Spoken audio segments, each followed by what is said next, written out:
given what's happening with AI, given the rate of change of technology, given the last 20 years of research and nonprofit work in the anti-aging field, if we can't do way better than our current best today to reverse aging, I think I'm being conservative at 180, and I have no intent of having 17% of my skin thickness, which is what would happen given the current rate of decline of skin thickness if you don't do something about it. So no, I am going to look as good and be smarter and wiser than I am today when I'm 180. That's the goal.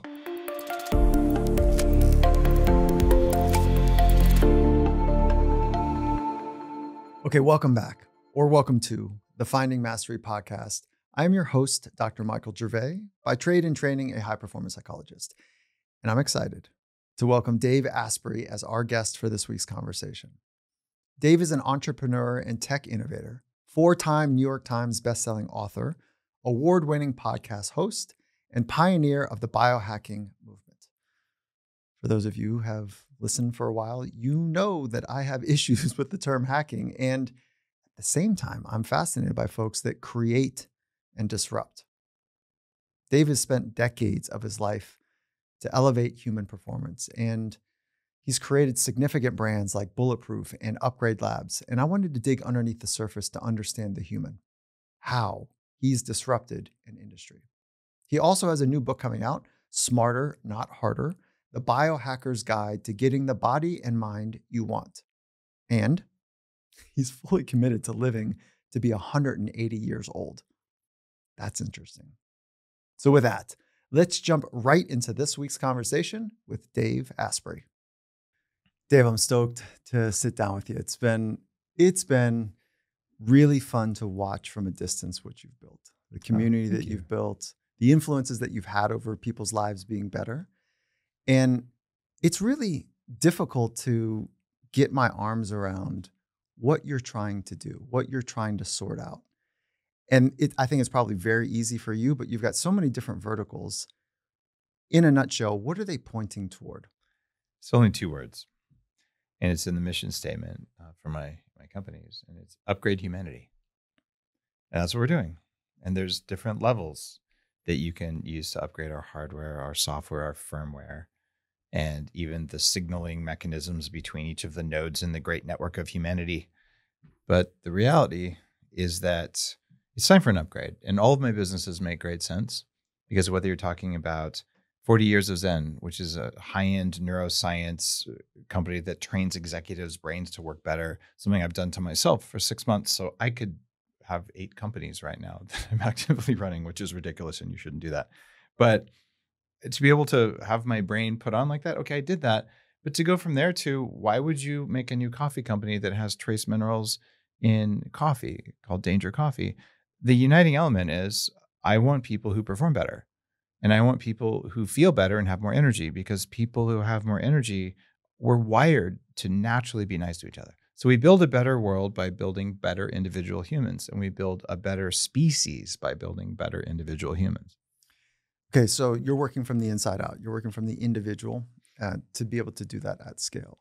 Sometimes from the individual, it always starts with you, but sometimes if you want to install something in society, that is not an individual thing. That is a marketing thing. Or, I mean, you could argue that if enough percentage of a group of things gets an upgrade, at what point is the whole thing upgraded? For instance, wireless networks. When 80% of them are on 5G, have we completed the upgrade? But what if there's one that isn't there? So what percentage of humans do we have to upgrade to be better at sensing reality, to be harder to program, malevolently anyway? I don't know what that percentage is, but it's probably not that big because as a species, we're pretty good at copying each other. Yeah, it's good. There's there's a bit of research that came out for critical mass on shaping culture. Oh, this is good. What's the percent? Yeah, it's 1 in 5. 1 in 5. Mm-hmm. The most common number I've seen is 15%, which is very close. You're looking at 20 and I'm looking at 15. Yep. So it's somewhere around there. And I've heard 18 from another person. So let's get 1 in 5 of us. Well, even if it was 1 in 7, I mean, these are not. Yeah, this is 1 in 7 in a coffee shop. Yeah, right. 1 in 7 in a business. 1 in 7 in a community is, well, the community level is a little bit larger, but it feels more doable to get 1 in 7. The reason I I learned this is that years ago when I was working in Silicon Valley, I was having massive brain fog. And okay, I'm 26. I'm allowed to attend board meetings for a $36 billion market cap company. I'm not allowed to speak, but I can at least attend them. And I'm just killing it in my career. And I'm so tired all the time. I have such crippling brain fog. I bought disability insurance. Like, I don't even know why they think I'm able to remember all this because my brain is scrambled. So I had the accelerator pressed all the way to the floor, and I felt like I was slowing down and I couldn't push any harder.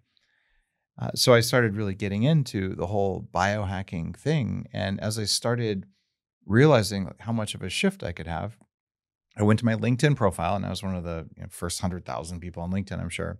And I put meditation, yoga, and modafinil in my LinkedIn profile. Now, you didn't do this 20 years ago. If you talked about meditation, you probably had a tinfoil hat, and no competent venture-backed CEO, which I am, I've raised $80 million in venture funding, would ever meditate.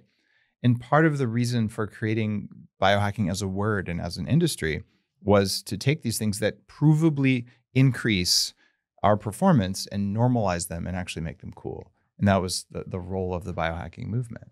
Okay, so you were struggling, then you said, "I need to figure out a solution for myself." I also weighed 300 pounds. I mean, I was a shit show. Okay, so how did you turn to meditation? Well, I did everything that's supposed to work as a computer science guy and network engineer. I'm like, well, I'll go to the doctor and I'll try to eat healthy.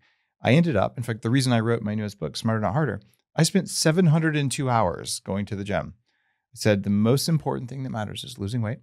I will go to the gym 90 minutes a day, no matter what. I don't care if I'm sick. I don't care if I have a big meeting. It just doesn't matter. I'm going to go. And I did it 6 days a week, Monday through Saturday.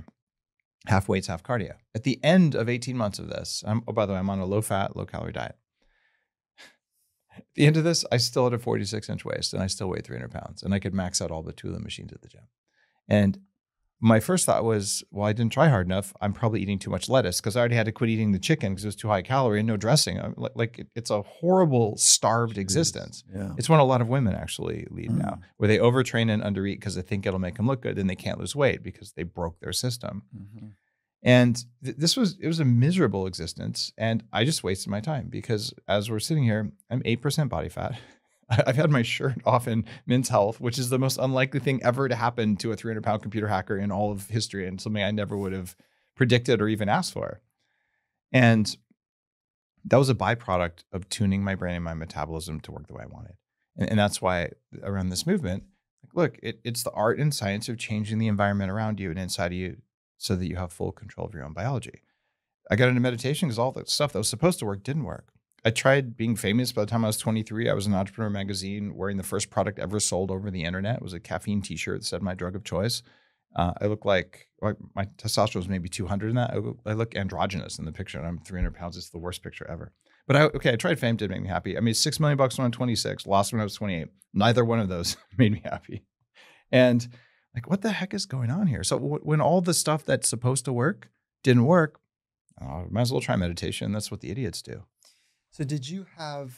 That's what the idiots do. Well, that's what I believed, right? I was wrong. 600 years, those idiots. Yeah. So did you?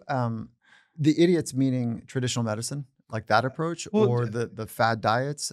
I was under the belief that we are meat robots and that we are entirely rational beings, and that my thoughts are everything. And what I've learned, and what I'm really writing about in Smarter Not Harder, is that there's an entire complex system that's like your operating system that runs a huge amount of your reality, and it's invisible to you. And that can be hacked. But once I acknowledge that was there, and that system may not be rational, or it may be rational following a very different set of assumptions than my assumptions about reality. In fact, they are provably different. So once I realized that was the case, all right, well then how do we address and modify and take control of that system? I am a computer hacker. I take control of systems for a living. At least I used to.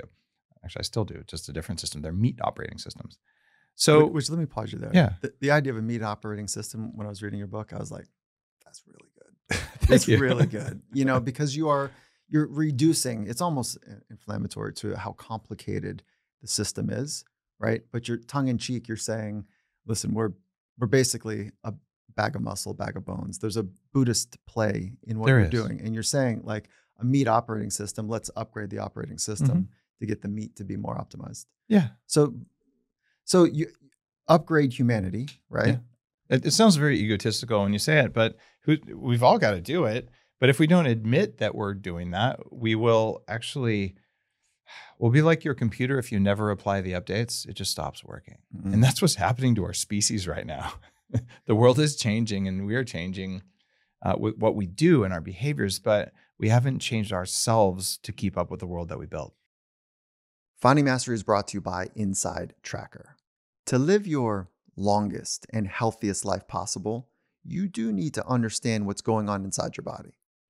Created by experts in aging, genetics, and biometric data from Harvard, Tufts, and MIT, Inside Tracker provides a personal analysis and data-driven wellness guide to help you live a healthier, longer life. And now, their most popular and comprehensive Ultimate Plan comes with APOB analysis included.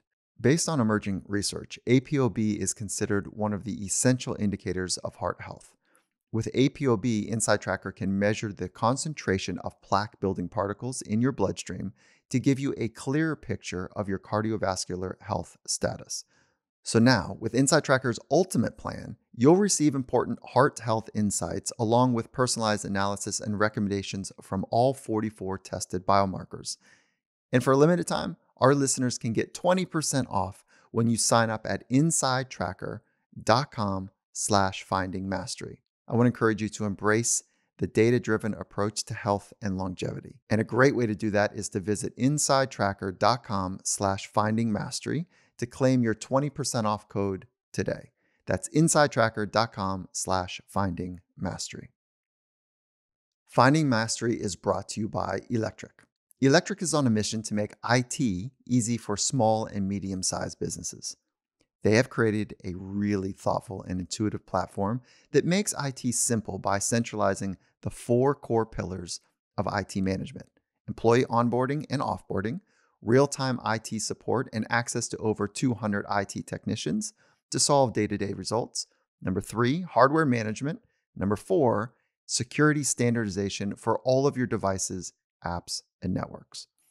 Electric has supported over 900 companies, 55,000 individual end users, and has generated a 105% ROI for companies that use their services. So if you're looking to level up your IT, I want to encourage you to check out what Electric has to offer. And right now, Electric will gift you a pair of Beats Solo 3 headphones when you take a qualified meeting with them. To take advantage of this offer and schedule your meeting, just head to electric.ai/findingmastery. That's electric.ai/findingmastery. And just a note, you must be an IT decision maker at a US-based company with 10 to 500 employees to qualify.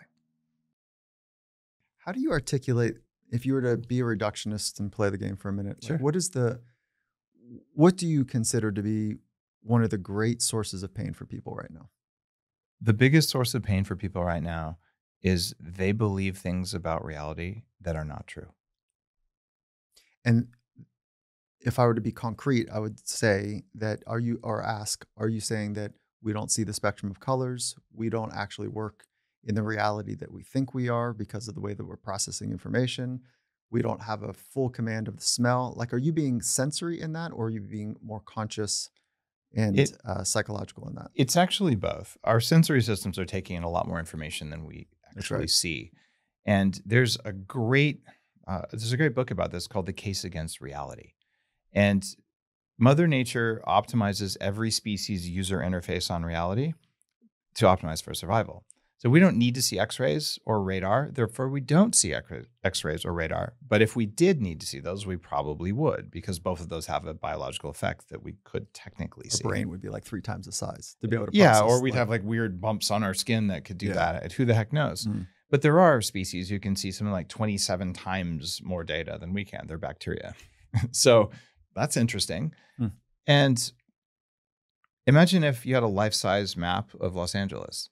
It would be useless because you couldn't use it to navigate.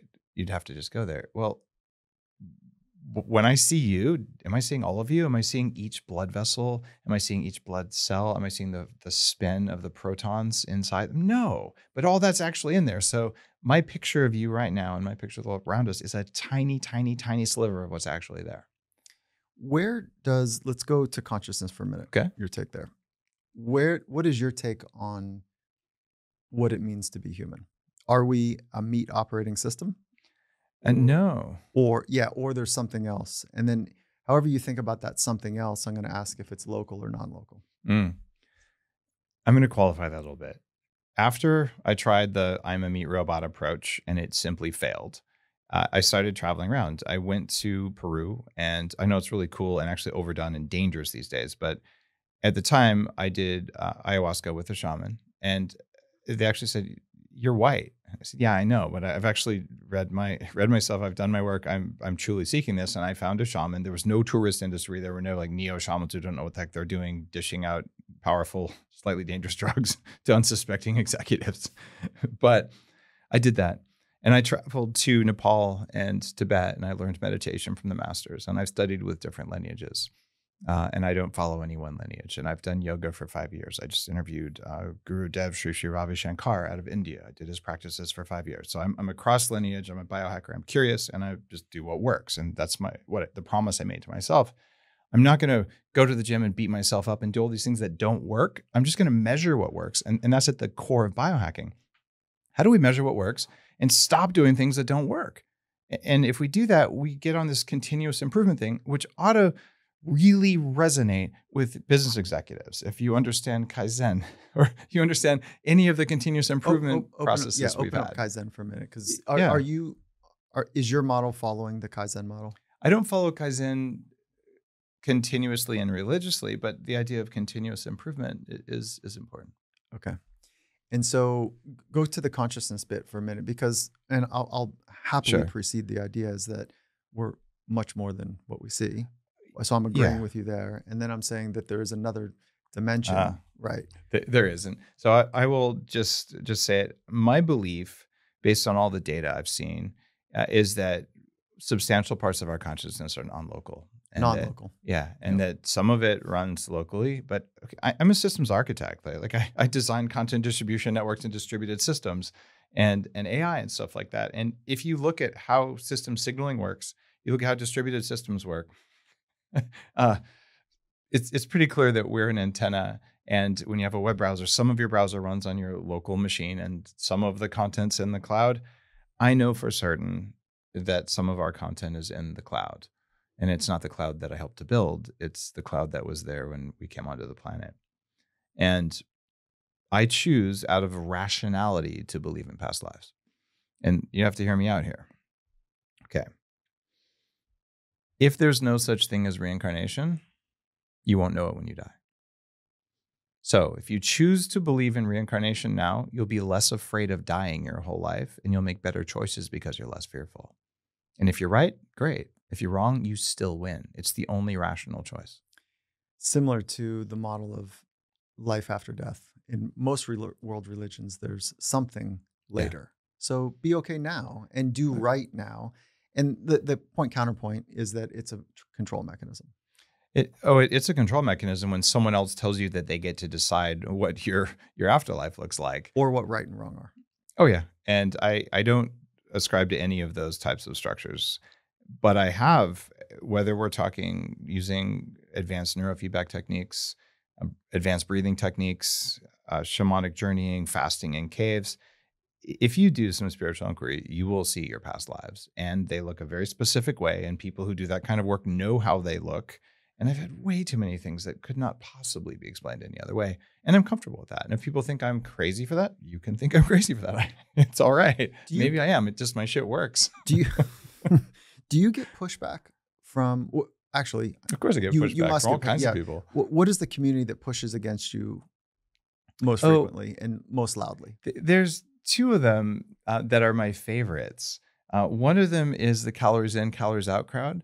And it's this group of like highly traumatized people who were bullied usually.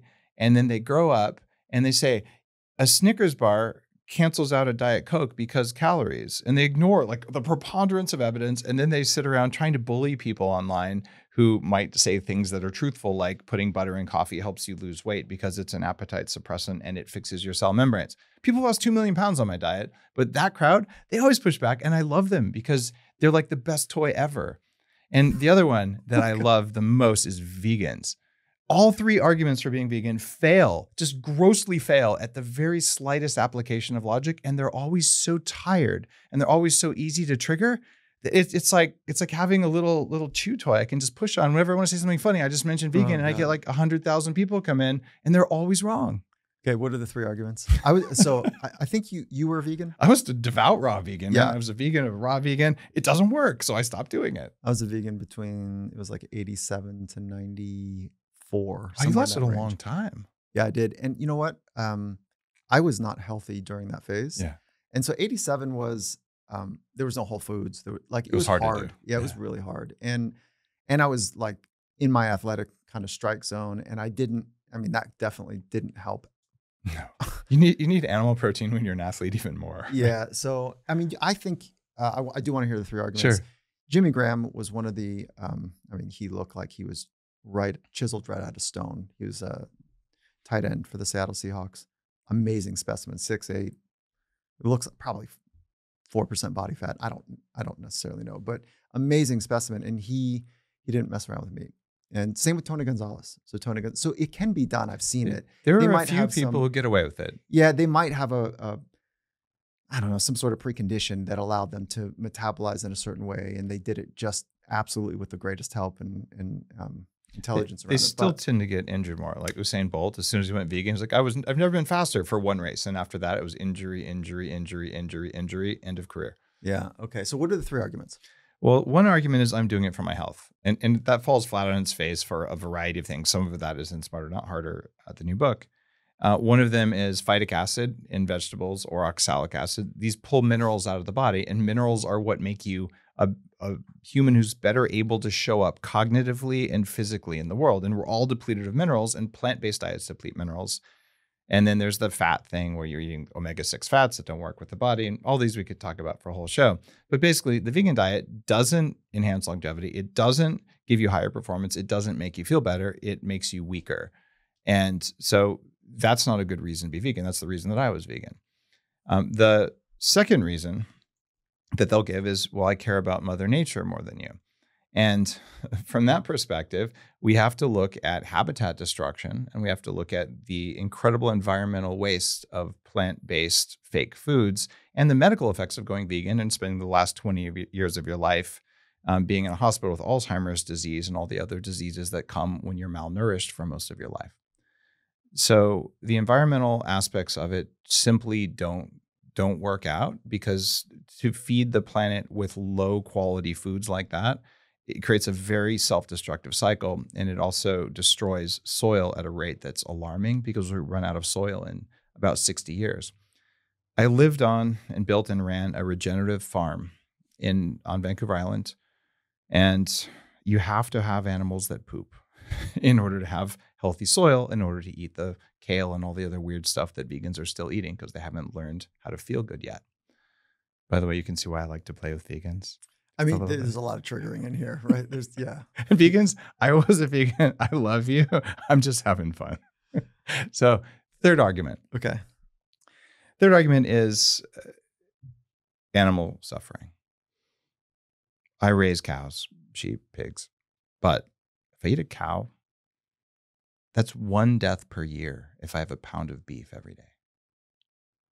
Now, if you eat a bowl of granola, you destroyed habitat, completely destroyed and sterilized the land from the soil on up. There were no bunnies, no salamanders, no snakes, no cute butterflies. And if there were, they got chopped up by a tractor into little pieces, and bits of them are in your cereal. So the deaths per calorie from soybeans is infinitely higher than the deaths per calorie from grass-fed regenerative meat, which actually increases environmental diversity and causes soil to thicken and hold more water. And soil is the biggest carbon sink on the planet.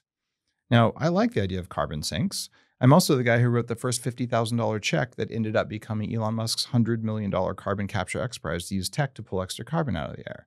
So I'm about helping the environment. You help the environment with cows and sheep and goats and pigs, not with frankenfood. It simply doesn't work. There's not an environmental argument, there's not a health argument, and there's not an animal cruelty argument to being vegan. It is simply a philosophy that doesn't work. It was based on trauma from World War II. The founder of PETA, who's been the primary voice behind convincing you that it's healthy to be vegan, his own daughter was on my podcast talking about how he was triggered by being in a concentration camp. That was why he couldn't eat meat anymore. And how she got so sick on a vegan diet that she had to hide eating meat from her family because it was so politically incorrect to eat meat, but it was the only way she could get her health back. Dude, you went after the daughter of the founder of PETA. No, she came to me. She wanted to be on my show to talk That's about how it. you went after the founder of PETA, as you had his daughter on? Dude, his daughter came to me and said, can I tell my story about meat? And I'm like, yeah, okay, I didn't not to make light of anything you just said, because I can't have an informed decision or conversation with you about it, because I can't go further than you can go in here. So I run out of information other than like, okay, you've studied, you understand it, this is your point of view. But I do know that this is where I get lost in the field of nutrition, and I value nutrition. Yeah. And every 6 months I'm doing a blood draw. How often do you do a blood draw? I usually do them every quarter. Yeah. Okay. So is it a full workup, or are you looking at specific things? I look at specific things. At a certain point, after 20 years of doing anti-aging and all, you kind of know where you stand. Yeah. And I looked, for instance, recently at my aging stuff, because there's new tests with DNA methylation. So I was 11 and a quarter years younger biologically than I am chronologically. So that was a new thing, but you don't need to track that every quarter. Do that every couple of years. So I do a lot of labs, but I tend to mix them up a little bit. I was 11 years younger on that Nice. same test. Yeah. So that felt, it's a little bit of a moment when you go, do you want to know your biological age? Yeah. Obviously, your chronological age. It's sort of like saying, though, do you want to know your cash balances if you're running a business? Like, Yeah. you damn well better know them, whether you want to know them or not. Do you think it was that when you were 26? How many, do you think you're older or younger? I was way older. I had all the diseases of aging before I was 30, like high risk of stroke and heart attack on labs, pre-diabetes, cognitive dysfunction, arthritis. What was your heart doing? I had incredibly high rates of clotting factors in my blood. Okay. Yeah, you were barely keeping the system going. Oh yeah, I was really sick. So not only are you 11 years younger than your chronological age, but you've probably regressed like 22 years. Probably. I came from behind it. Like, if right. anyone listening thinks they can't do it, I was the worst case. Yeah. Well, you say that, and also you're also presenting with high intelligence, big motor. You can hedgehog down, you can stay wide. So you've got a unique capacity and set of abilities that are different than many. And most people cannot do and process the way that you're processing. And I'm not putting you up on a pedestal. I'm saying that you're presenting like I'm the everyday guy, but I don't see it that way. Biologically, I was worse than the everyday guy. Cognitively, yeah. My grandparents met on the Manhattan Project. My grandmother's a PhD nuclear engineer. And I had Asperger's syndrome as a kid. So my pattern matching skills are unbelievable. Oh, that's interesting. And when I went down and I repaired the neurological problems behind that, and then I reprogrammed my sensory systems in my brain to change that, I retained my ability to sift through lots of information and find patterns. And that's why I come up with some of the things I come up with. And some of the things like C8 MCT oil, which is a part of the Bulletproof coffee recipe, I said straight up in my book, this is the best one. It works better. And 5 years later, a study comes out and says, oh, this is the one that raises ketones the most, because you can actually sense it when you've done enough, usually feedback-based work, but sometimes meditation, to actually listen to what your body's telling you. When you have Asperger's or you're somewhere on that spectrum, you actually ignore everything from the neck down because it's too noisy. And I just learned to reduce the noise so I could look at what was left in the signal. And it turns out there's a lot of crap in there. Finding Mastery is brought to you by Joovv. Right now, many of us are focused on improving our health and wellness. And when it comes to technologies that can help you do that, Joovv is one of my favorites. That's because they are leading the way on improving one of the most foundational aspects to our overall health, our cells. So how do they do it? Joovv utilizes red and near infrared light to stimulate the mitochondria in your cells to help you produce more core energy which in return boosts performance and recovery. There are scores of clinically proven benefits from red light therapy, such as improving skin and faster muscle recovery, reduced pain and inflammation, enhanced sleep, and more. I use Joovv nearly every day. It's about 10 minutes of my time. It's really relaxing. And I also, at the same time I'm using it, I stack meditation. So I'm doing some breathing work or some meditation at the same time that I'm supporting my mitochondria and cell production. So if this sounds good to you, I want to encourage you to go check out Joovv today. And while you're there, Joovv is offering all of our listeners an exclusive discount on their first order. So just go to joovv.com/findingmastery and use the code findingmastery at checkout. So how do you spell it? JOOVV.com/findingmastery. Joovv.com/findingmastery. And there are some exclusions that do apply. Finding Mastery is brought to you by Athletic Greens. If you've been listening to this podcast for a bit, you know how much I love AG1 by Athletic Greens. I've been taking their product for, I think it's been about 9 years now. And it's something that I use just about every day. It is a fundamental go-to for me. It's the first thing that I put in my system. I want to be great with my nutrition. The goal for me is to find the right blend between energy today and extending the quality of my health over, an increased number of years. And AG1 has been a big part of that equation for me. With just one scoop of AG1, they've got 75 high-quality vitamins, minerals, whole food source superfoods, probiotics, and adaptogens, all to start your day off in the right way. I want to encourage you to go check this out. Their blend of ingredients supports your nervous system, immune system, energy, recovery, focus, aging. They've got the whole thing dialed in. And right now, it's time to reclaim, to invest in your health, your immune system. To make it easy, Athletic Greens is going to give you a free 1-year supply of immune-supporting vitamin D and 5 free travel packs with your first purchase.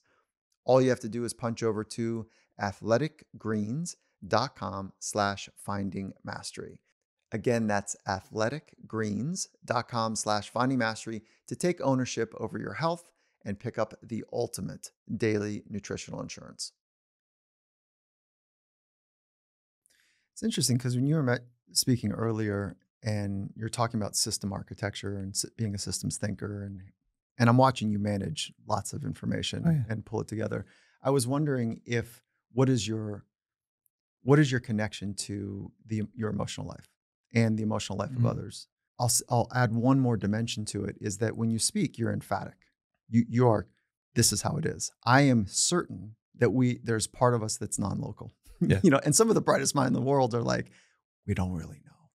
And you're like, I am certain. So can you just drill underneath? Because Sure. I'm watching what you've built and it's extraordinary. And then underneath, like, how do you work with emotions? Well, I used to think that they were really annoying and would get in the way, and that if I could just get rid of those damned things, that life would be so much better. That was before I was 30. And then I did actually a 10-day workshop. The first time I did any kind of personal development. I'd already made and lost a fortune and just tried all this stuff. And I tried holotropic breathing for the first time, which was invented for trauma resolution. And it's a replacement for using LSD in therapy. So I remember it's not talked about much. Yeah. This was a while back. And I've been really honored. I've had Stan Groff, the inventor, on my show. He's 94. And he actually did a breathing workshop with him where we co-led it, sort of a thing. Oh, very cool.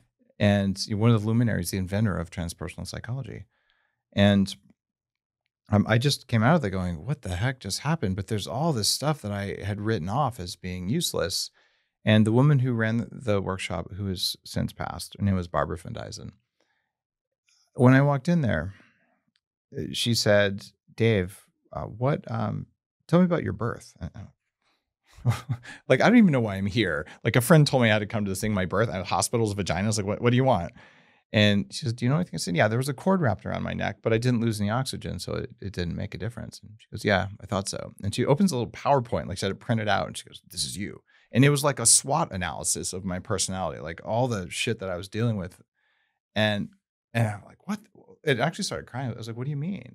And I'm not a guy who cries normally, but it was like someone punched me in the gut. And she's like, look, it's science. when people have a traumatic birth, they come into the world and they get programmed that there's some kind of a threat, and then they're always hypervigilant. And these are just the signs of a hypervigilant person. And so later we were sitting down and she's like, well, are you feeling anything? And I was really irritated or something. Are you feeling anything? I said, yeah, this is stupid. And I don't want to do this anymore. I don't even know why I'm here. And just lots of ego resistance. And she said, is there anything else? And I said, yeah, there's a weird feeling in my stomach. And she goes, there's a name for that feeling. Do you know what it is? I said, no. She said, it's fear. And I looked at her, and this is what set me on the journey of biohacking. I said, Barbara, there's no reason for me to be afraid, therefore I'm not afraid. And she looked at me in her wise way and she said, fear's an emotion. It doesn't have to be rational. And I'm like, mind blown. What the hell? Like, why did no one tell me this? So I just decided that emotions were additional sources of information about what's going on inside me and oftentimes in the world around me. And then I went down the process of years, a lot of it involving neurofeedback, of sorting out the difference between an automatic response to the world around me, which is being triggered essentially, versus intuition. And that to learn that you can consciously turn some emotions on and off, like gratitude and forgiveness are programmable, tunable emotions that will negate programming that is triggering you. And that's what 40 years of Zen, my neuroscience practice, is based on, is using a lie detector so you can't tell yourself you forgave your mom for being mean to you when you were 3. You can tell yourself you did, but if the computer doesn't agree, you're not done and you're going to keep doing it. That kind of a practice has worked really well for me because it's made me stupidly resilient to life stresses. In the last year, I've moved countries. I had an employee embezzle some money. I got separated, consciously uncoupled, moved to a new city, and I'm happy and I'm at peace. And I could have never done that when I was younger, never in 1,000 years. And it's because of those skills. You can turn that stuff on. We just don't have a control panel that comes default installed to be able to look at ourselves and say, how would I do that? But just because it's not a default capability that you know about doesn't mean you can't put that control system in place. And feedback is what does that. Feedback lets companies change their behavior to increase the bottom line or to increase growth. It's tunable. And that's how I learned to think at Wharton as an executive. But feedback for your body, a lot of those systems are almost near real-time feedback. And it's so near real-time that we don't see it because you and I have about a half a second delay that's invisible to us, but it's there. And I write about that as in Smarter, Not Harder. That's part of our meat operating system. So all sorts of automated stuff happens in about 1/3 of a second before our brain knows something happened in the world around us. That 300 milliseconds is remarkable what's actually taking place. And the high road and the low road, which you mentioned, you don't use those terms, but information's coming in right now for all humans in the high road and the low road. The low road, it's going straight to the limbic, the amygdala, as people would recognize, and or like the threat detection. And it takes a little bit longer to get to the high road, the cognitive processing. It does, but that 300 milliseconds is called P300D. And that's a neuroscience term, but that actually isn't even involving whether it's limbic or not. That's just for the brain to get the first electrical wiggle. So if there's a sound, if you're middle-aged, it's going to be about 350 milliseconds, and it gets a little bit slower as you age. And if you're maybe 18 or something, it'll be about 250 milliseconds. So I just measured mine last year. I have a 250 millisecond lag time. So I still have an 18-year-old window between reality and my brain getting electricity. But after the electricity comes to your brain. Are you talking about the thalamic gate? Well, it actually is even before that. So it'll get to the thalamic gate. That happens after the 1/3 of a second. And that's additional processing time. So it's usually 1/3 of a second to get the signal plus processing time in the brain to determine what the signal was and then to decide what to do about it. So it's a meaningful lag on reality, but our operating system edits that out so we can't see it. Same thing in the middle of each of our visions, there's a circle like the size of a nickel right in the middle of each eye where you have a blind spot. I don't see it. Do you see it? No. No, but it's there and it's just conveniently edited out of reality for us. But what the heck else is your operating system editing out of reality? Well, whatever it's been trained to. And maybe you should be the one who trains it instead of Facebook. I love that thought. So the cord around your neck, let's call it trauma 1. Yeah. What are some of the other traumas? It was actually trauma 2. First trauma, actually, for most people is in the womb because prenatal trauma affects personality, and it's just a fact. And you can argue against it because you don't want it to be true, but there's what I would consider to be incontrovertible evidence to that. Oh yeah, epigenetics, meaning high stress in the There's external epigenetics world, that changes genetic expression. I'm talking about actual trauma. where you meaning can that have a the trauma external world response. for your mother. Meaning that if your mother hates you or feels unsafe, you Yeah. felt hated and unsafe because you couldn't differentiate yourself from your mother, and then you'll come into the world with an edge. So more concretely for you, you had a hostile womb experience. I had some of it. My mom wanted me and all that kind of stuff, but she Okay. had hypothermia, almost died on a river trip when I was in there. And then I had a traumatic birth. So and I remember this. Okay. When I was doing a birth regression at the very beginning of my thing, when I didn't have any details about my birth, except there was a cord around my neck, I was fine. I remembered a sequence of events from it, and I called my parents. I was like, what was this? And they're like, oh yeah. When you came out, they did this with you. And I'd remembered that. And I'm like, you're not supposed to be able to remember all this stuff. What the hell? It kind of blew my mind. And when I talked with people who do this for a living, like, yeah, you mostly remember a series of emotions and images. But I did right at the point of birth. And it blew my mind because I did not think that was possible or want to do it in particular. I was just relaxing and breathing the way that, that the person who was working with me told me to do. What do you suggest to people who had early trauma, like let's say the second trauma you had? Sure. If you had a C-section, you had a traumatic birth by definition. You're warm and floaty. All of a sudden, some alien with bright lights reached in and pulled you out. And what the heck? So what I recommend for that is something called EMDR, which is a type of very fast, very rapid trauma resolution therapy. And what trauma is simply something that left a mark in your nervous system. And your nervous system will be responsive and reactive to that whenever something feels similar, even if it's not the same. And it will be reactive before you can think. It'll send you the emotion and you'll make up a reason for the emotion. And you'll yell at your boss. You'll yell at your spouse. You'll flip off the guy in traffic. You don't see this because the operating system doesn't want you to. But when you resolve birth trauma, everything in life gets easier. And I've had the honor of sitting with people at 40 Years of Zen who did that work. But the fastest way to get the most bang for the buck without going to a specific facility is to do EMDR once or twice a week with a therapist. It is cheap, it's widely available, and it's hundreds of times more effective than talk therapy. It's amazing, the research around EMDR right now. It's reset mode for the brain. Yeah. And for trauma, I think that PTSD got a really bad rap, post-traumatic stress disorder. Yeah. Because really what's taking place, to add to your commentary on it, is that they reorganize their life to avoid being re-traumatized.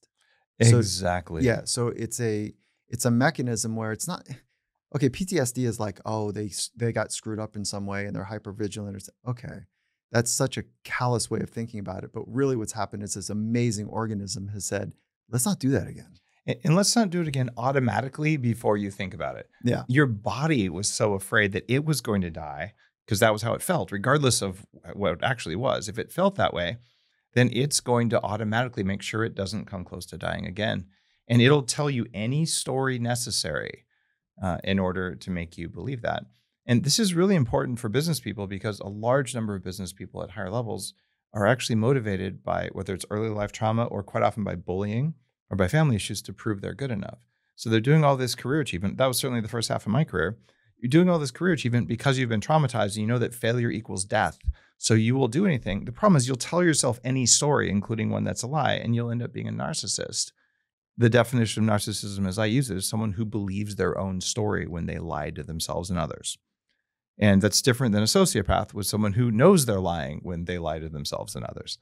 And in business, narcissism and sociopathy, that's what destroys great organizations. It's what pulls them down. And it's oftentimes triggered by trauma. So if you have people with lots of trauma on your team, or you have lots of trauma, if you're a leader, you just have to do EMDR or some other trauma resolution process. So you can sit in a meeting when everything's on fire and people are acting like bratty little children because they just defaulted to that. And you are the one person in the room who has what I write about at the end of Smarter Not Harder. It's a state the Buddhists put at the highest level. It's called equanimity. And you start with empathy. And if you're a first level manager, I can actually sense and feel the emotions of people on my team. And that's better than not being able to do that. And I started out at the very bottom with no empathy either, because I just didn't know any of this emotional shit mattered until I decided it did and studied. After empathy comes compassion. And compassion means I don't have to feel other people's pain, but I can automatically and cleanly wish them well for everything and everyone. And that's hard to do because most of the time, someone near you, they got a promotion and you didn't. And immediately, instead of going, amazing, good for them, you go, why didn't I get it?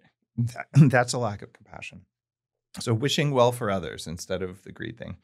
Level 2. But the highest level is equanimity, which is where you can choose your state, whether it's compassion or empathy or any other state, and you can hold that state in the middle of a hurricane, no matter what's happening around you. And that's at the core of why I called my first big company Bulletproof. That's the state of resilience. That's the state of equanimity where nothing can touch me. I think about, and I'm not going to lose track of the trauma bit here because this is really important. This is a fundamental insight, I would say, that I work from, is that no one's coming through this life without trauma, big T or little t. Gonna happen. And so understanding how to navigate and work with it is essential. Mm-hmm. And stuffing it down, ignoring it, thinking that those signals are annoying is not. It's not highly dysfunctional. Please don't do that if you're listening. And if you actually know you're doing it, you probably won't know you're doing it. But if you know you're doing it, we just blame other people. That's what I did. Blame the environment, blame the external, exactly. Not the internal. It's not you. Don't worry. Except it is. Finding Mastery is brought to you by Shopify. Shopify is an all-in-one commerce platform to start, run, and grow your business.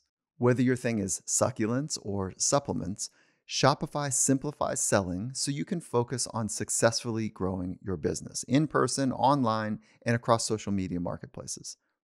Packed with industry-leading tools, Shopify gives you complete control over your business and your brand without having to learn any new skills in design or code. We've been building out a new website here at Finding Mastery, and I'm stoked to integrate Shopify's platform. It was a no-brainer for the next phase of our business, and we're excited to level up our checkout experience with Shopify. So when you're ready to launch your thing into the spotlight and get serious about selling, maybe you'll consider doing it with Shopify. Sign up for a $1 per month trial period at shopify.com/findingmastery, all lowercase. So go to shopify.com/findingmastery to take your business to the next level. Shopify.com/findingmastery. Code is all lowercase. And that code again is finding mastery. When I get a picture of, I'm going to infuse a new idea for just a moment, 180-year-old community. Mm-hmm. Okay. And I think of your approach, and then I think of some of the other approaches of people living the good life. Sure. Like, what's an example of one of those? Oh, I mean, Buddhism. Okay, got it. Right. Because I'm thinking about blue zones as well. And I'm thinking about the good life, meaning that the science and discipline of the field of psychology. Okay, it's really, got it. Okay. So there are approaches that this is what they've been after. Mm-hmm. And when I think of like the good life, if you will, at 180 years old, I don't know if we have the same image. And I don't have great clarity, but I'll start because I think you will have great. I think you thought about. You're choosing 180 because I've said I'm going to live to at least 180. That's why. Okay. Yeah. I'm sorry. I should have explained that. Just for the audience. I've read that you want to live to age 180, and to at least 180. The reality is, I'd like to die at a time and by a method of my choice. That's freedom. Yeah, and I would add to it, like, for me, I'm not interested in by my choice, but I'm interested in a quick one. Yeah, right? Fair point. Yeah, okay. And the reason quick, it's not out of fear. It's like, why suffer? Yeah, it's the people around me suffering. And I love the journey of being, I think death is a really important part of life. It's as important as birth, and it should be done with the same amount of beauty. Very cool. So when that little kind of comment that you made, which is significant about how you want to die, are you talking about being able to choose from a pill or a solution, or are you talking about that type of dying? If I decide I'm done at the time, I should decide how I want to die. And I may say, the most fun would be to jump out of an airplane because I always wanted to be like to fly. And okay, then I'm done, right? Or maybe at the time, I'm like, I just want to do a massive dose of morphine and LSD and I'm done. Or maybe I've learned enough that I can just say, guys, I'll be walking out of my body tomorrow. And then I do that. I have no idea. So you're not necessarily saying suicide. Not at all. You're saying, but maybe. When you're done, you're done. I have had the great honor. When I was in my 20s, I started running an anti-aging nonprofit group where my board members were 88 years old. And I learned from my elders, and I've watched people pass, and I've watched people pass by choice. And when you're done, and you can be gone in a day or in 3 days. And some of the great gurus who I've studied, they do that. They really do call their followers, say, I'm done, so I'll be leaving soon. And then they sit in a pose, and 48 hours later, they're not in their body anymore. And then they burn their body or whatever. I don't know how that stuff works. Like, I'm not there yet, and maybe I won't even get there. But all I'm saying is I don't want it to be by accident. I don't want it to be by disease. I want it to be conscious. Mm. And the accident bit can happen. So how Sure, do you design your life to reduce accidents? Or, I mean, it almost sounds like you want to eliminate them, but I can't imagine there's a system for that. I pretty much assume that if a bus runs into me, it's splitting in two.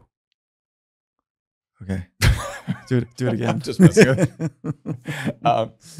with I am not there yet. We'll put it that way. Yeah. And probably none of us that I'm aware of are going to be able to do that. So really what I do for accidents is I drive a heavy vehicle because physics is your friend. And if you just follow basic statistics, drive a big pickup truck or a very heavy car, and your chances of dying goes down very meaningfully. I also leave my flying to professional pilots. When you are to the point where you can afford a small plane, your chances of dying go up quite a lot. So even though I'm probably capable of learning to fly, and when I lived in Canada, the only way to get to the US effectively was on a Cessna, I had a guy who was used to F-15s flying it because he's better than me. So if I'm taking risks, I like to have professionals help me manage those risks. And ideally, you don't take unreasonable risks, but you also recognize that you can handle way more than you think you can handle. And that's why my new coffee is called Danger Coffee, is that when you're at your full power, you're unprogrammable and you have resilience and you can handle stuff. So I don't spend my life worrying about, oh no, like what if I don't meet my 180 goal because a piano falls out of the sky on my head, and I have to lock myself in my house and be very, very afraid of something with a 0.002% death rate. I don't do any of that nonsense. What I do is I say, what can I do to make myself incredibly strong and resilient so that if something unforeseen happens, that I can handle it. I can handle it biologically, I can handle it neurologically, and that I have the tools and the people and the team available to help me should something bad happen. Yeah. So I get that you're not a rule follower. Are you a risk taker or a risk manager? I would have to say I'm a risk manager. People who say that they that they don't take risks or something like that, they usually are not very good at it. In fact, one of my favorite interviews on the Human Upgrade, after 1,000 of them, was Laura Logan. She was the CBS News reporter, like a war reporter. And she went into the most disturbing areas on earth. And as a blonde woman, embedded herself with Taliban commanders, and ended up in a very famous segment on 60 Minutes being gang raped in Egypt and almost died. And I interviewed her about how do you come back from that? And I asked her the same question, you take such big risks. And she got almost angry. She didn't get angry about any of the other stuff. It was that. She goes, no, I don't take risks. What I do is I do my research, and I talk to the commanders, and I talk to the people, and every single thing that I can line up to keep me safe does it. But my work matters. So I do it because it's worth it. And it was such a really cool take on risk from someone who's done things far riskier than I've ever done, but how she managed it. And when you talk to stunt people, you talk to daredevils, they're very aware of their risk. They're just conscious of it. People who avoid risks are usually unconscious of risk. They're fearful and avoidant. And people who are not fearful and avoidance, they say, well, what's the risk and what's the reward? And if the risk isn't too high and the reward is great, they do it. But they don't do it with fear. They just know that if the risk happens, I have a contingency plan. And that's what I do. Yeah, what I've learned from working in the backcountry in some of the most, what people would consider high risk environments, they don't consider themselves risk takers. No, they consider themselves operators in consequential environments. And they are so highly skilled, mistakes have a greater consequence. However, they're not haphazardly taking risks. They're dangerous people because they know their shit. Yeah, they're really skilled. So, okay, I appreciate that tone there.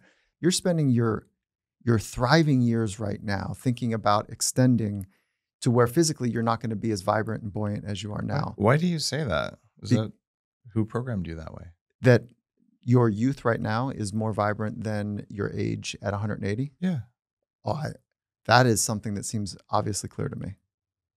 Well, okay. So we have different lenses on reality. I can respect that. So let's just why think about... is that a true assumption? Because in your lifetime, it used to be that when you were 60, you were elderly. And so many 60-year-olds in 1990 got pissed off about that they started measuring their grip strength, and they had to change the definition of elderly by 10 years. If you look at the Golden Girls, the TV show, they're the same age you and me are right now, and they look really old, and we don't. Yeah. What just changed in our life?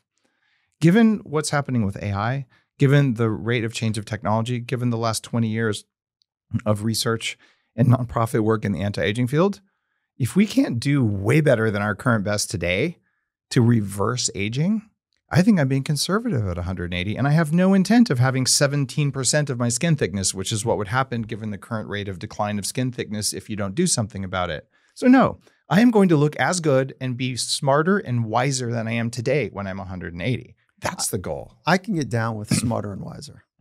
I'm also going to be hornier, more muscular, and better looking.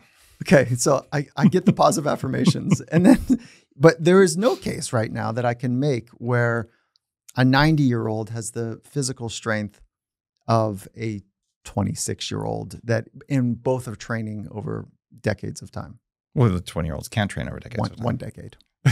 Okay. So they start at 16.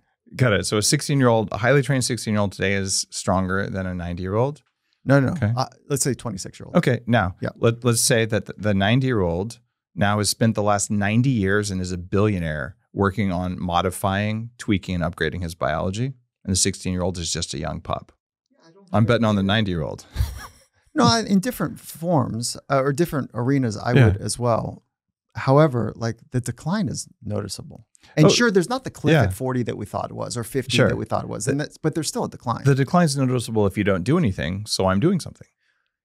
Okay, so let me get the image right. Sure. At 180, you're as strong as you are today.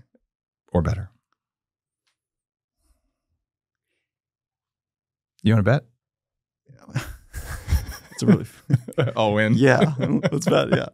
I mean, all right, talk me through it. All right. Because I do not have a limitation on imagination. So right now, in fact, I just texted him this morning, my friend David Sinclair. We both know David. Yep. Okay. You know David. Good. He has announced that he's reversed aging in cells. I'm going to do some stem cell work. I've had more stem cells probably than any other person on the planet. I've had them injected in my brain, in my spine, every joint in my body. And I'm going to get David Sinclair flavored reverse age stem cells, where we take my stem cells and reverse their biological clocks and put them back in. That's happening this year. I've had my natural killer cells cultured, expanded, and 2 billion of them added back into my body to reverse my immune system's age by 20 years. I'm sitting here in front of you and I've done this shit. What do you think it's going to look like in 20 years? Yeah. Okay, like this is happening right now. You can do it. And the fact that most people don't know about it. When the Wright brothers were saying we're going to fly, I was like, you can't fly. If I have a list of quotes from my first webpage in like 1993, and one of my favorite ones is, that atomic bomb is never going to explode, and I speak as an expert on munitions. This was a 4-star U.S. general talking to the president of the United States at World War II. Mm. Okay. We're at a quantum change in how we manage our biology. The technology is out there. It's in labs all over the planet. It's happening right now. And sometimes I go to those labs and I do the stuff and we're just getting going. Because 20 years ago, 25 years ago, when I started doing this, if you were an academic and you said you were working on aging, on reversing aging, they would take your credentials because it wasn't possible. And now you can actually study that. And people finally, mostly because they read a lot of science fiction, I think, people like Larry and Sergey and Elon are like, let's put a few $1 billion to work on the problem. If we can't do substantially better in the next 50 years than we have in the last 50, given all of the tools at our disposal, it's probably because the vegans killed all the cows and we have no more soil. Okay. Do you think it is a function of imagination? I'm sorry. I'm just amusing myself. Yeah. You just poked a couple bears all in one fell swoop. Sorry, keep going. Is this a limitation of imagination, or is this a limitation of resources that are available? Or is it knowledge? I think the imagination's there. I'm not the only one who's planning to live a very long time and have a high quality of life and be one of the people who is an elder who has wisdom of generations and is in a position energetically to have enough desire to give back and to help to guide things. So I'm not the only one, but there aren't that many of us now. But the more of us there are, we keep growing them. Mm-hmm. My book on anti-aging was called Superhuman, and it was a New York Times best-selling book for multiple months. People are now saying, well, wait, if there's this thing that increases lifespan by 15%, but my doctor told me it's impossible to increase lifespan, well, maybe that one's wrong. But in every chapter, there's like 5 things that are shown to improve lifespan, which is different than average length of life, but the actual maximum possible life. So we're swimming in a possibility of living way longer. But one of the things that we're doing is we're doing things that don't work very well. That's where okay, you're taking right where I wanted to go, Okay. which is like for people that do not have the access that you have, Mm-hmm. nor the financial acumen to be able to play those bets because Mm-hmm. they've, what would you say? Let's go 5 things people could do. There are some core principles Okay. behind aging and behind what we believe works. And those core principles are things that you can leverage to hack yourself regardless of income. And yes, I do the craziest stuff that billionaires do, and I'm nowhere near a billionaire, but I'm more comfortable than I was when I was 20 and working in an auto parts warehouse. So what you're going to find is that when you understand the principles and you actually have an accurate model of reality, you can do things that you couldn't do when you believed something else. So in each of my books, I write about the things that are free because of a principle, the things that take advantage of new knowledge, things that are low cost, and then the big, expensive, crazy stuff. So what I'm doing with Smarter, Not Harder is I say, all right, most people don't even know what health means. You wake up, you want to be healthy? What is it? Well, it turns out after running Upgrade Labs in Santa Monica for 8 years underneath Arnold Schwarzenegger's office, I've realized, and this is a human upgrade facility, it's now franchising across the US. So there'll be these in every city. And it is meant to make it accessible because it's about the cost of a health club membership, but you're getting stuff that works better. But assuming you're not even going to go to that level, or maybe it hasn't opened yet. By the way, ownandupgradelabs.com, you can open one in your own city. I'd love that. There's a bunch going in LA, Seattle, San Francisco, Salt Lake, Nashville. I think I named most of the places. Austin, which is one of the reasons I'm living in Austin. So like it's happening all over.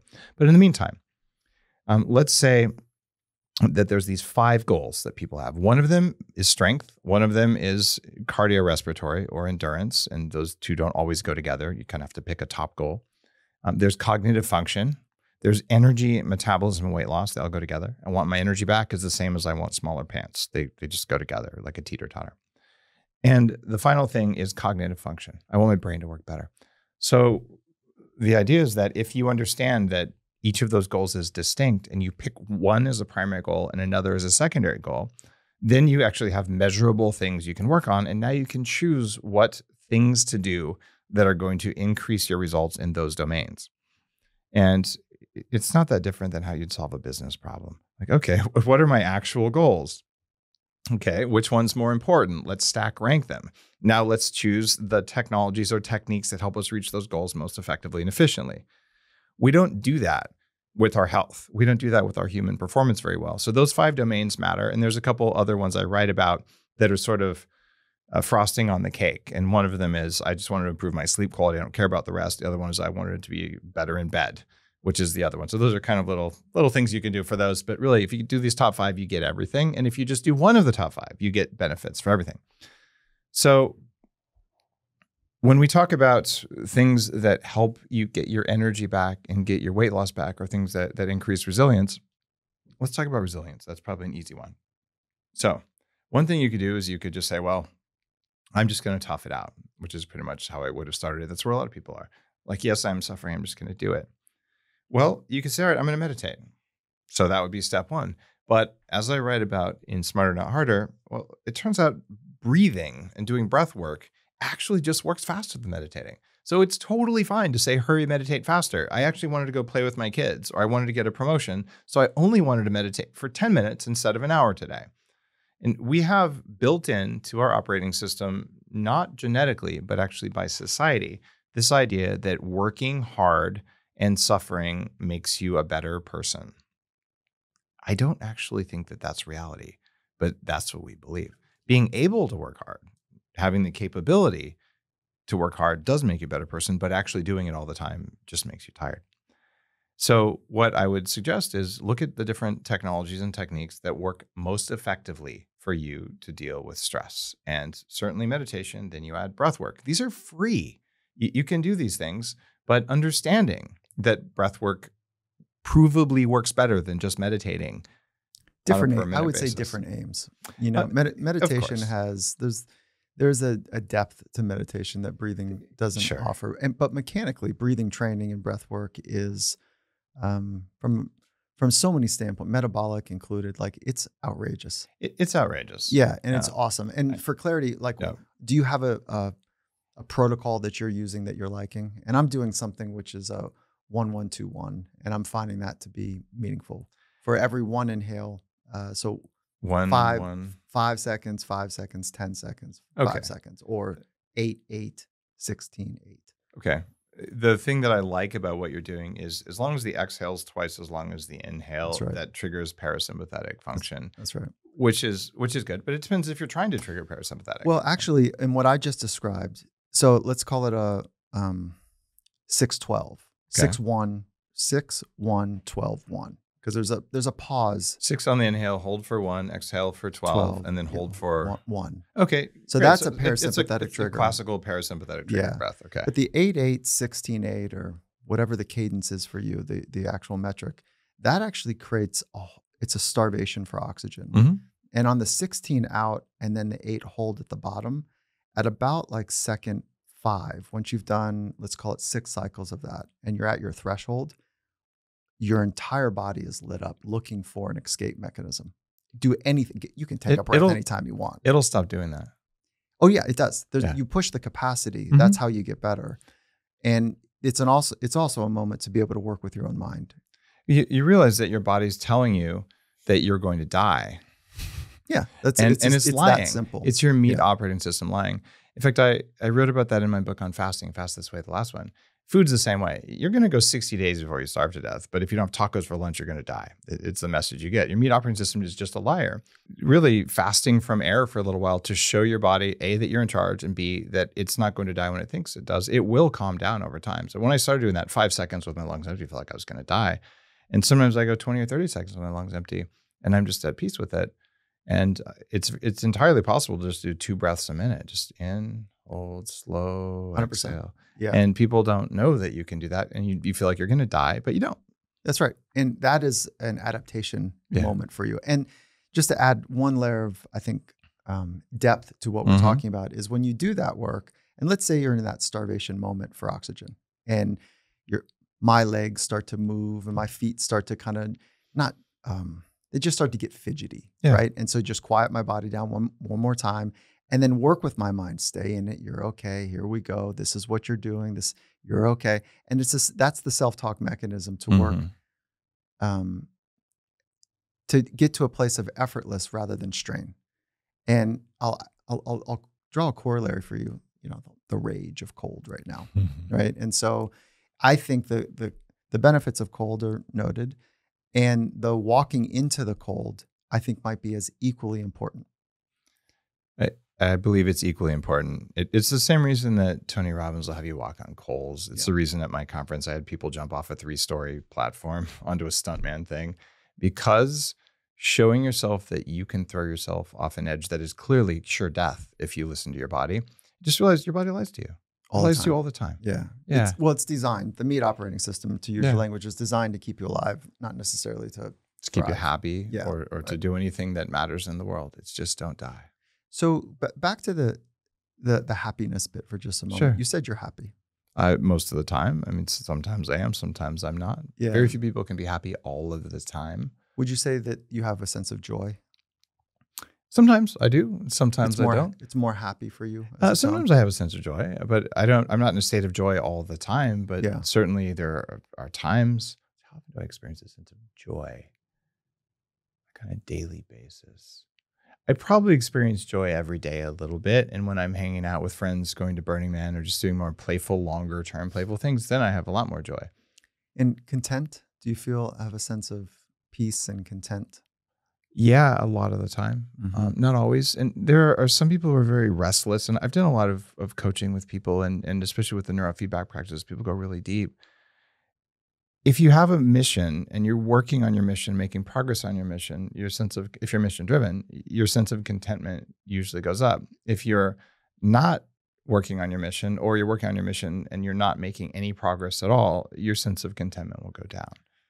And you can be making great progress and still not have content, because the Most model, people have that. Yeah, the model is this isn't enough. Yeah. And that's the definition of suffering.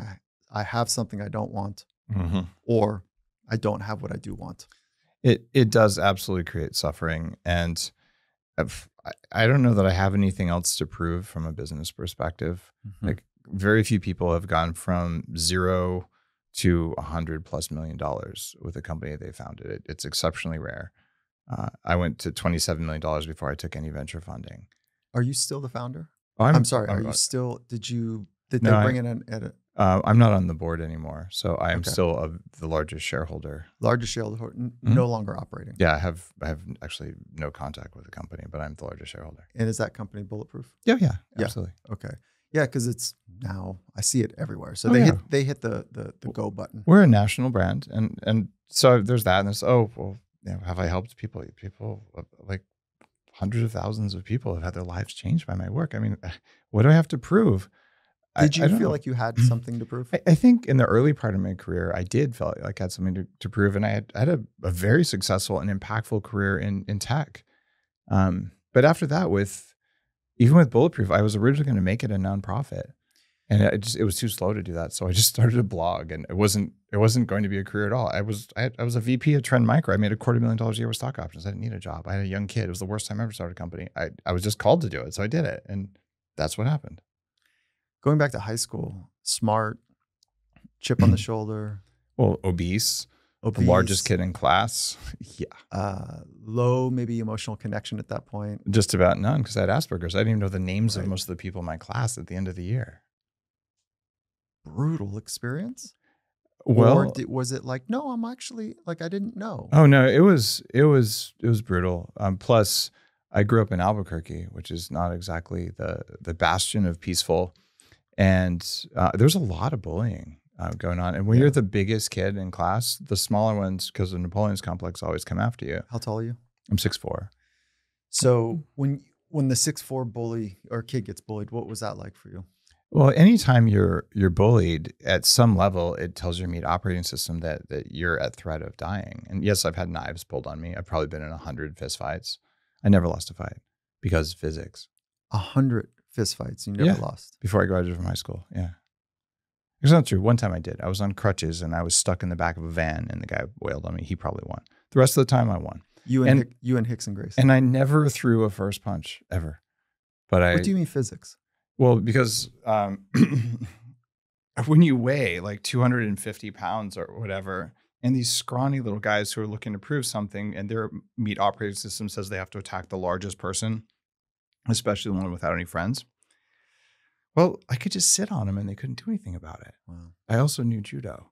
So I put him in a headlock, put the Golden Gloves champion of Albuquerque in a headlock, and put him in a neck brace. Because not only was I big, I was fucking angry. Mm-hmm. So no, it wasn't easy at all. But I went through and I've done all my like forgiveness work and all that kind of stuff. And I don't carry a chip on my shoulder. And I've had the honor of being with dozens of entrepreneurs when they're doing the 40 years of Zen process. And my friend Craig, he's like, Dave, I run a 1,200 person call center in Mexico. I just realized that all of my career success comes from being bullied in 7th grade. And this is exceptionally common because you just wanted to show you were good enough. And I will freely admit the first half of my career up until I was about 30, maybe 32, was about proving that I was good enough and running away from failure. It's a strong motivator, but it creates misery in your life. And when you switch around and say, well, okay, I'm done my processing work on that stuff. Maybe I'm going to move towards something that's worthy. It's just a lot less friction. It's a lot easier. Yeah. I hear like your whole physiology changes right now in this part of the conversation. Yeah. Do you notice that as well? Yeah, absolutely. And so I don't want to take you back into another state, but do you get triggered? No, that's not even a good question. How do you get triggered? If I'm storytelling, I will take on aspects of the story for that, like kind of channeling how I would have felt during those times. Do I get triggered? It's pretty hard to trigger me. I'm not invincible. One of my biggest triggers I'll tell you about, this is one that affected me in business. In fact, it's one I see a lot, and it's a very nuanced one. About sometime in 2014, 2015, I get a call from some guy, and he's like, you should be on this other podcast. And I'm just going to admit, I've never listened to a podcast up to this day. I don't listen to podcasts. I don't have time for that. Jesus. Sorry. I haven't heard yours. I haven't heard mine. I haven't heard any of them. And it's this guy named Joe Rogan. So I go down to LA and I go in the studio and I just talk about grass-fed stuff and coffee, and he's ADHD, and my work changed his life. And I'm like, okay, this is great. And like, he talked about Bulletproof. My sales went up 10, 20%, and I was already doing pretty well. And I was really grateful for it. So I realized, okay, he's got a tribe and all this. Then I came back down did a show again.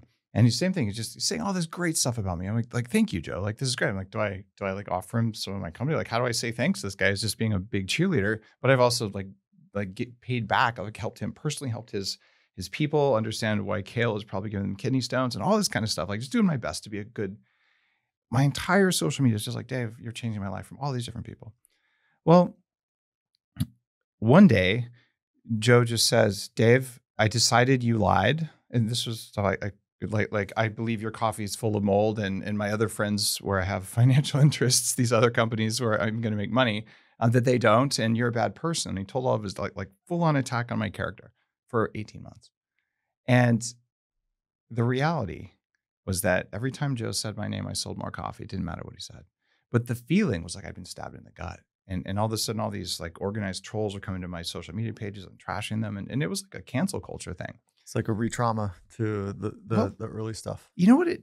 I finally figured it out. I had to go back because my team, in fact, one of the guys on my team, Zach, who was a convoy commander in Iraq. So he knew about these situations. He's like, Dave, you're acting pretty weird. That guy's cool as a cucumber. Mm-hmm. He's like, what's going on? I'm like, I don't know.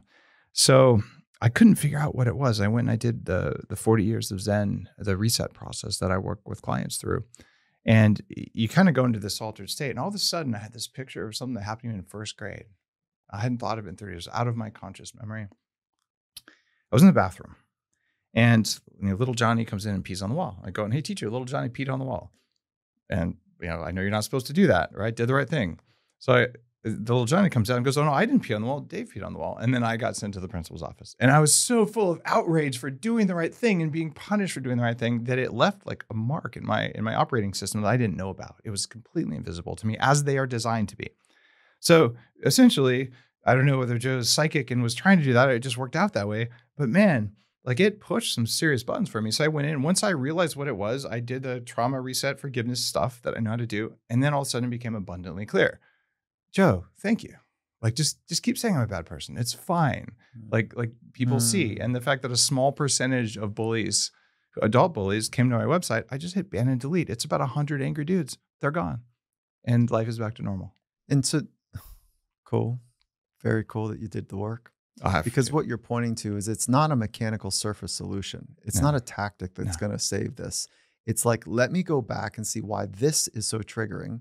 You went in. You find the original time you felt that way, and you heal that, and all the rest of them heal automatically. Or the first related wound. Yeah. Yeah. And that work is so immensely powerful. I'm super surprised that we're talking about this. Yeah? Yeah. You didn't think I did that kind of work? No, I did not. That's how you hack your operating system. I knew that you used maybe technology or the physical form to upgrade, but I didn't think that you were working on what I would consider the invisible, the psychological and emotional and feeling aspect. I do psychological, emotional, and spiritual. I've done shamanic training. You said it earlier. I was like, oh, this is going to be interesting. I didn't know you I do all of that because that's what works. I wish it didn't work. It'd be a lot easier. You know what happened? Yeah. And so when I was in graduate school, they're like, if you can't measure it, you can't. If you can't measure it, you can't manage it. And I was like, wait, I can't see my thoughts. I can't see love either. And so what game am I playing here that if I'm only going to work in the physical form, there's a whole nother part of me. Those are the meat robot people. And there are some people in business who really, truly believe that we're just meat robots. And I was one of them. And we're simultaneously meat robots and something greater. And you can be both at the same time. So when you were talking earlier And you're talking about yoga and shamans and the traditions and the meditation for the time that you've spent, and all the biohacking and the 8 businesses. I'm going, there's some bullshit here. Like, how does this happen? Right? Because I know what a full day feels like. Yeah. And I imagine that you're going to say, well, you're not operating at the highest level. I don't know how you operate, but I go to bed tired, but I don't feel tired until the end of the day. Yeah, I'm full of energy, all fire day. and a vibrance Yeah. that lasts. Yeah. How do you maximize your days? Because this seems outrageous. You know, I recognize it's outrageous, and I don't want to make the claim that I'm great at running all 8 of my companies. That's good to know. I'd love to say that. And I mean, I've made ginormous mistakes. I've hired the wrong people. I've trusted the wrong people too much. I've learned a lot about narcissism and sociopathy. So it's not perfect. But one of the things that I learned through my spiritual practices and my emotional practices is trust. And this is what holds a lot of entrepreneurs back, is they're control freaks because they're afraid. And I'm not afraid. So that means I empower people to do stuff, and then I fire them if they don't. How do you grow and empower people? And that's how you grow it. And I had the great fortune of getting to ask Eric Schmidt about this. And I said, Eric, scaling the tech at Google's not that hard. And okay, that might sound arrogant, but I actually did architecture, and we hosted Google's first servers when it was 2 guys. I know how that shit works. It's not that hard. It just requires money and time. I said, but hiring a team like that. And I said, how did you stop the narcissists and sociopaths from tearing apart your organization when you grew it that much? And he told me something that I've taken in. He said, Dave, there are knaves and mavens.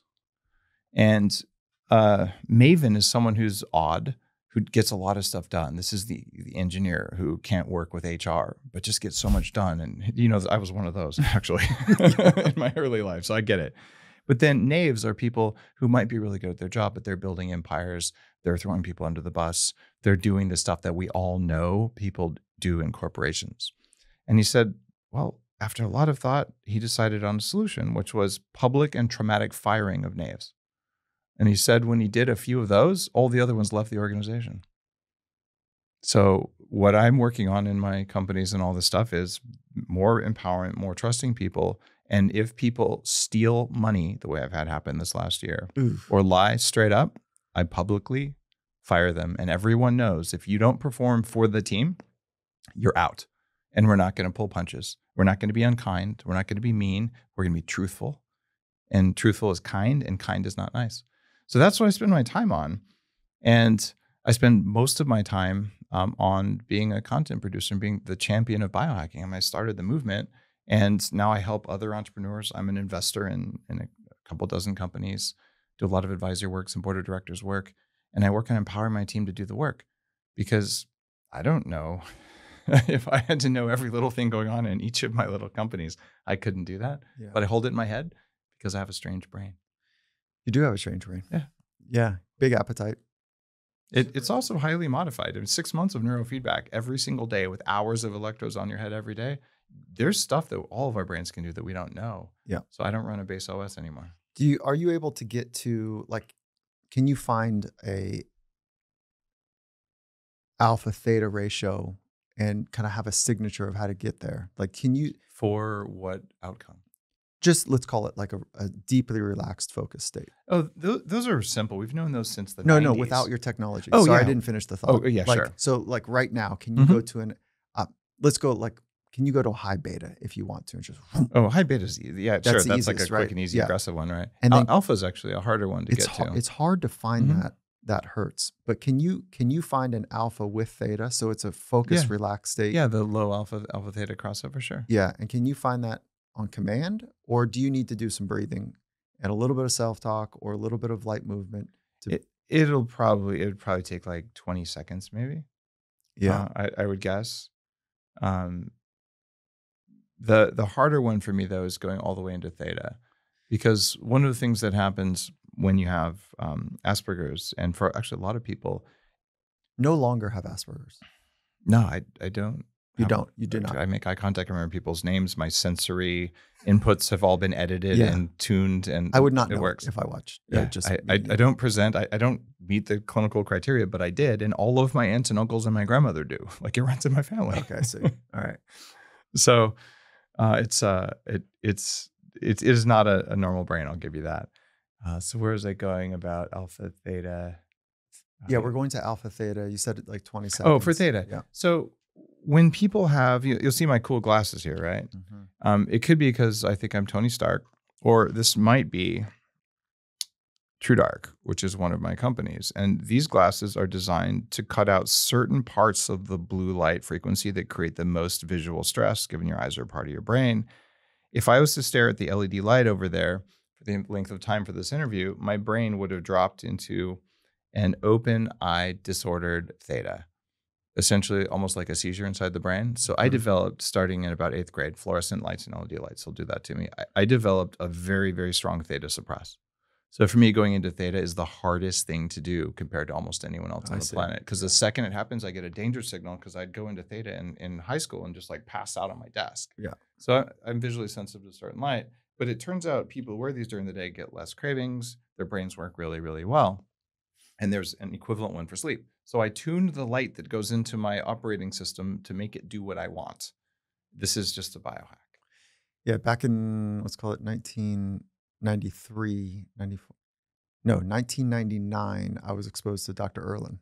Oh, yeah. In fact, I was inspired by her at the same time, maybe 2001. Okay. Yeah, amazing the work. Like I put on, you know how she has all the different lenses? Yeah, I'm actually certified as an Erlin practitioner. Oh, so, okay. So you know this.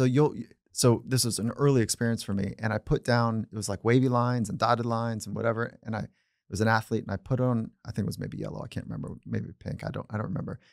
And he said, and he looked and he goes, wait, do that again. I did it. I took it off and did it again. He goes, the letters stopped jumping. He goes, do your letters jump? I go, what letters? He goes, like when you read a sentence, do the letters kind of flutter and jump? I go, no. He goes, I didn't know that they could stop. Yeah. And so like everyone thought it was stupid. And this was not an eye issue. This was a wave light. Yeah, wave light processing. So some of our brains are better at processing light than others. And I think the healthiest brains are more resilient, but the blue lights, the lower part of the blue spectrum, is very stressful for our brains. And even if you can handle it, at the end of the day, you're weaker from sitting under bright office lighting than not. So there are like tens of thousands of people who use the True Dark glasses now, and people who had severe problems like I did will go see Helen Erlin. And Helen actually said I was one of the 3 worst cases she's ever seen in terms of fluorescent lights. My whole body, without my conscious or even awareness, that was why my whole body would just like knot up, and I'd just get physically uncomfortable. I wish she could scale. Like I wish she. Me too. Yeah, I love Helen. She's been in my house. She's a phenomenal woman. She doesn't have Erlin syndrome. She just listened to her patients. She's rad. Yeah. Yeah. Amen. Cool. So Helen, if you're listening, thank you. Yeah. Oh, that's very cool. Okay, listen, I want to honor your time, and I want to say thank you for the thoughtful conversation. I thought we were going to get into some weeds about mitochondria and whatever, and like, and it's really powerful. Like what you're onto about mitochondria, and it's complicated. It's not as clean as. Oh, the whole Krebs cycle. You could cover a wall and all the little things that happen with it. But here's the thing. Understanding this about reality, even if a listener doesn't understand that, you don't have to. I'm not even asking you to. But it points to the fact that there are direct ways to modify your system that you didn't think are possible. And I just go through them step by step, including ones like you're asking for a quick and easy hack. No, I was not asking for a hack. Earlier you did. You said, what could someone do who doesn't have any things in order to improve more quickly? I would call that a hack. I don't know. What do you call that? I call that good science. Good science. So what if a hack is backed by good science? What do you call that? Because all the hacks I know seem to work, which means they're backed by science. This Isn't is that good weird? Science. Yeah, like this. You and I talked about it when I was on your podcast, like the hacking. I have an aversion to it. I can appreciate your position. I really respect that you introduced a concept and it's taken wildfire.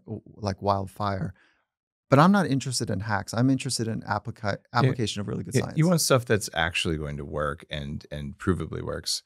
And I totally get it. Some of the hacks, Arthur, I can tell you, this works. I can't tell you why. And it drives me crazy, but that's where the edge of science is. But the vast majority of them, like there's studies in here. It's like one of them, just around putting on muscle. All of exercise is picking up rocks or running away from tigers in all of history. It's just the duration and the way we do that. There's 5 different ways you can put muscle on faster than lifting rocks. All right, good, man. So thank you again. Where can people find your book? Where do you want to drive folks to? Go to daveasprey.com. You get the podcast, get the books. If Upgrade Labs sounds exciting, go to ownandupgradelabs.com. Okay, that's very cool, man. Appreciate you. Thank you. It's really fun to come in and chat.